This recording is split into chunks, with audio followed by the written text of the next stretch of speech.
राजनाथ सिंह जी ने यह बोला कि साहब हम फोर्स का इस्तेमाल नहीं करेंगे, हम जोर जबरदस्ती का इस्तेमाल नहीं करेंगे। जो गिलगिट बाल्टिस्तान की पब्लिक है वो खुद खड़ी हो गई और कहती है कि हमें पाकिस्तान का हिस्सा अब नहीं रहना है, ज्यादा हो गया, अब हमें भारत के साथ मिलना है। पीओके, पाकिस्तान ऑक्यूपाइड कश्मीर वाले लोग पाकिस्तान में नहीं रहना चाहते, तो इसमें इतनी बुरी बात क्या है?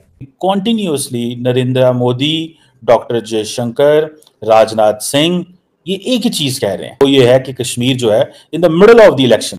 पाकिस्तान में तो कोई भी नहीं रहना चाहता। आप कुछ लोगों के लिए कितना भी कर दो यार, आप कुछ कर दो इनके लिए, आप इनके लिए जमीन पे लेट जाओ, आप अपना दिल निकाल के रखो। जिसकी हड्डियों के गूदे के अंदर गद्दारी घुस चुकी है वो कभी इस मुल्क का वफादार नहीं हो सकता। लोग एक ही हैं। ये जो टेररिज्म है, ये टेररिज्म खरीदा जाता है। अच्छा। और उसका इस्तेमाल किया जाता है। कोई इंडियन पाकिस्तानी को नहीं मारना चाहता, कोई पाकिस्तानी किसी इंडियन को नहीं मारना चाहता, सिर्फ ज़रूरतें बिक रही हैं, ठीक है, और उसके जो फाइनेंसर हैं वो खरीद रहे हैं और उसका इस्तेमाल करके हम उसको टेररिज्म का नाम दे देते हैं। आस्तीन के सांप है दोस्तों, इनकी कथनी और करनी में फर्क है। कल अगर मोदी जी ये बोलें कि फारूक अब्दुल्ला साहब हम आपको सेंटर में मंत्री बना रहे हैं, कैबिनेट मिनिस्टर, यही फारूक अब्दुल्ला घुटनों के बल दिल्ली जाएगा और मोदी जी के जूते चाटेगा। हम एक बेहतर कोशिश करते हैं जो है एक दूसरे के साथ रिफॉर्म्स करने की, एक दूसरे के साथ ट्रेड करने की, या फिर एक दूसरे के साथ,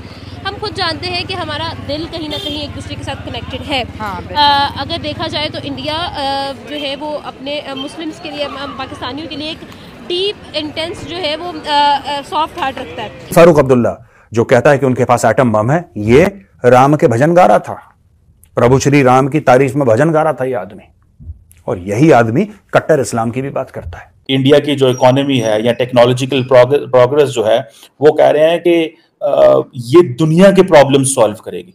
दोस्तों, जब से कश्मीर में धारा 370 हरी है और कश्मीर में शांति व्यवस्था बहाल हुई है, तब से पाकिस्तान के पीओके में जबरदस्त प्रोटेस्ट चल रहा है कि हम भी इंडिया का हिस्सा बन जाएंगे। अभी हाल ही में बयान राजनाथ सिंह ने जारी किया कि एक दिन पीओके इंडिया का हिस्सा होगा। तब से पीओके के निवासियों ने जबरदस्त प्रोटेस्ट चालू किया है कि हम इंडिया का हिस्सा बनेंगे, कारगिल का बॉर्डर खोल दिया जाए और हम इंडिया से जाकर अपनी दोस्ती कर लेंगे। कश्मीर के नेता फारूक अब्दुल्ला का अभी हाल ही में बयान आया है कि अगर पीओके यानी बलूचिस्तानी इंडिया में आकर मिल जाएंगे तो पाकिस्तानी फौज चूड़ियां नहीं पहन रखी हैं, उनके पास परमाणु बम है और वो इंडिया के लिए ही रखा है। दोस्तों, जब जब पीओके या इंडिया के लेकर बयानबाजी होती है या शांति स्थापित करने की बात होती है तो कश्मीर के कुछ अलगाववादी नेता के पेट में जबरदस्त खुजली हो जाती है, क्योंकि वो कश्मीर और इंडिया के बीच में मतभेद पाल के ही वो अपनी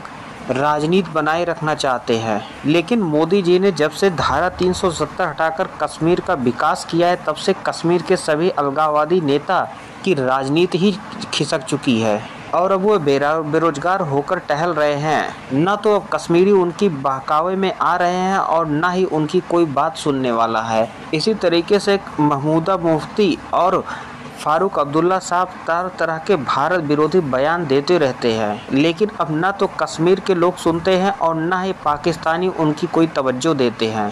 दोस्तों, भारत में शांति बहाली होने के बाद अब पीओके और बलूचिस्तानी लोगों ने एक तरीके से प्रोटेस्ट चालू किया है कि हम जल्द से जल्द इंडिया का हिस्सा बनना चाहते हैं और आने वाले समय में यह देखने को भी मिलेगा, क्योंकि भारत के एक के बाद एक, चाहे विदेश मंत्री हो या राजनाथ सिंह रक्षा मंत्री हो या खुद प्रधानमंत्री मोदी जी हों, सबने एक लय में एक ही बात कही है कि एक न एक दिन पीओके इंडिया का हिस्सा जरूर बनकर रहेगा। अब यह आने वाले समय में देखने वाली बात होगी। आइए आगे वीडियो में देखते हैं इस पर पाक मीडिया क्या कुछ कहती है।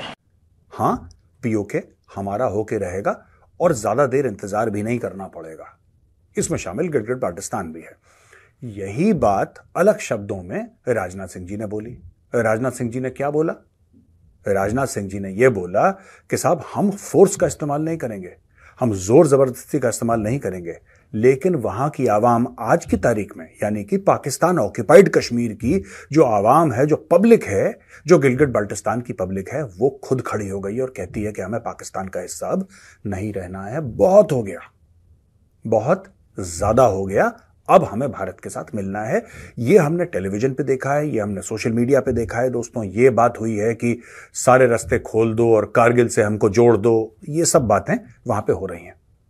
कारगिल के उस तरफ है गिलगित बाल्टिस्तान, जाहिर सी बात है वो लोग भारत में शामिल होना चाहते हैं। जो पीओके के लोग हैं, पीओके वो एरिया है जिसको दोस्तों पाकिस्तानी बड़े फख्र के साथ आजाद कश्मीर बोलते हैं। ना वो कश्मीर है ना वो आजाद है, लेकिन कोई बात नहीं, पाकिस्तानी बोलते हैं तो बोलने दीजिए, हमें क्या दिक्कत है। अब प्रॉब्लम क्या हो रही है मैं आपको बताता हूं। बात यह है कि माननीय रक्षा मंत्री जी ने बोल दिया और ये बात ठीक भी है।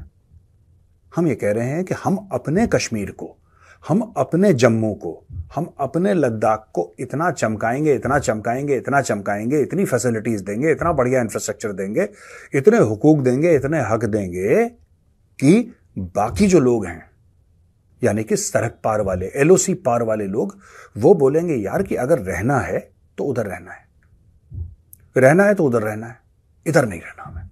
लोग एक ही हैं। ये जो टेररिज्म है, ये टेररिज्म खरीदा जाता है। अच्छा। और उसका इस्तेमाल किया जाता है। कोई इंडियन पाकिस्तानी को नहीं मारना चाहता, कोई पाकिस्तानी किसी इंडियन को नहीं मारना चाहता, सिर्फ ज़रूरतें बिक रही हैं, ठीक है, और उसके जो फाइनेंसर हैं वो ख़रीद रहे हैं और उसका इस्तेमाल करके हम उसको टेररिज्म का नाम दे देते हैं। अगर हम एक बेहतर कोशिश करते हैं जो है एक दूसरे के साथ रिफॉर्म्स करने की, एक दूसरे के साथ ट्रेड करने की, या फिर एक दूसरे के साथ, हम खुद जानते हैं कि हमारा दिल कहीं ना कहीं एक दूसरे के साथ कनेक्टेड है। अगर देखा जाए तो इंडिया जो है वो अपने मुस्लिम्स के लिए, पाकिस्तानियों के लिए एक डीप इंटेंस जो है वो सॉफ्ट हार्ट रखता है। इसी तरह से जो हम हैं, हम भी उनके लिए एक deep sense of soft Hartness रखते हैं। ये सारा टेररिज्म के पीछे जो सबसे मेजर बात छुपी है वो है इकोनॉमिकल वार।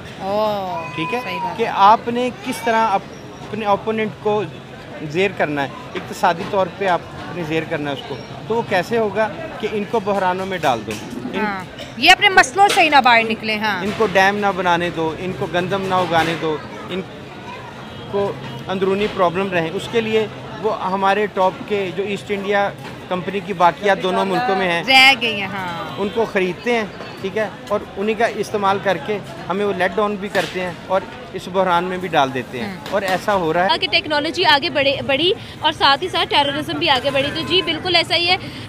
अगर हम लोग बात करें कि टेक्नोलॉजी के बारे में, तो डेफिनेटली टेक्नोलॉजी ने जहाँ पर हमें पॉजिटिव रिस्पांस दिए हैं, वहाँ पर हमें उन्होंने बहुत ज़्यादा हमें ड्रॉबैक्स का भी सामना करना पड़ा। आप देखें क्राइम्स की टाइप्स जो है वो चेंज हो गई हैं, ठीक है। साइबर क्राइम हो गया, हम लोगों ने डिफरेंट हम लोगों ने पता नहीं क्या क्या नाम सुन लिए ऐसे वेपन्स के, जो अगर टेक्नोलॉजी ना होती तो शायद हम लोग एक्सपेक्ट ना करते। डार्क वेब तक लोग जा चुके हैं। एग्जैक्टली, वो तो चले आप एक तरफ छोड़ देना, मतलब साइबर क्राइम तो एक तरफ छोड़ दें। इकोनॉमिकल वॉर जो है ना वो इस वक्त अपनी पीक पे है। और दोस्तों इस तरीके से जब से भारत में कश्मीर में 370 हटा है और वहाँ पे शांति स्थापित हुई है, तब से पीओके यानी बलूचिस्तानी भी अपने आप को इंडिया के साथ मिलाना चाहते हैं और वहाँ पर समय समय पर ज़बरदस्त प्रोटेस्ट चलता रहता है। पाकिस्तानी हुक्मरान की बात करें तो वे वहाँ के स्थानीय निवासियों और वहाँ के संसाधनों का केवल दोहन करते हैं। वहाँ पर ना तो कोई इंफ्रास्ट्रक्चर का डेवलप किया गया है और ना ही ऐसा कुछ करने की रणनीति चल रही है। वहाँ की पॉलिसी सिर्फ वहाँ के संसाधनों को दोहन करने की रही है। पाकिस्तानियों के इस दोहन करने की नीति से वे अब पूरी तरीके से खफा हो गए हैं और वे अब अपने आप को इंडिया के हवाले करना चाहते हैं और आने वाले समय में ऐसा देखने को भी मिलने वाला है। समय समय पर भारत के रक्षा मंत्री हो या विदेश मंत्री हो या भारत के प्रधानमंत्री मोदी जी ही हों, वे भी पीओके को अपना हिस्सा बनाने की बात करते रहते हैं। भारत में इस तरीके की बयानबाजी जब चल रही होती है तो भारत के रहने वाले कुछ अलगाववादी कश्मीरी नेता जैसे फारूक अब्दुल्ला, मुफ्ती मोहम्मद सईद को अपनी राजनीतिक रोटियां सेकने का कोई अवसर नहीं मिल रहा है, तो वे अब भारत विरोधी बयान जारी कर पाकिस्तानियों की भाषा बोलने लगते हैं। और अभी हाल ही में उनका एक ताज़ा बयान जारी हुआ है जिस पर बलूचिस्तानियों को इंडिया का हिस्सा होने की बात करने पर वे कहते हैं कि अगर ऐसा कभी संभव हुआ तो पाकिस्तानी सेना अपने हाथ में चूड़ियां नहीं पहन रखी हैं और ना तो पाकिस्तान का एटम बम देखने के लिए रखा गया है। अगर ऐसा कुछ होता देखा तो पाकिस्तान इसका भरपूर विरोध करेगा। दोस्तों ऐसी ताज़ा अपडेट पाने के लिए आप हमारे चैनल को लाइक और सब्सक्राइब करें। मिलते हैं किसी नेक्स्ट अपडेट के साथ।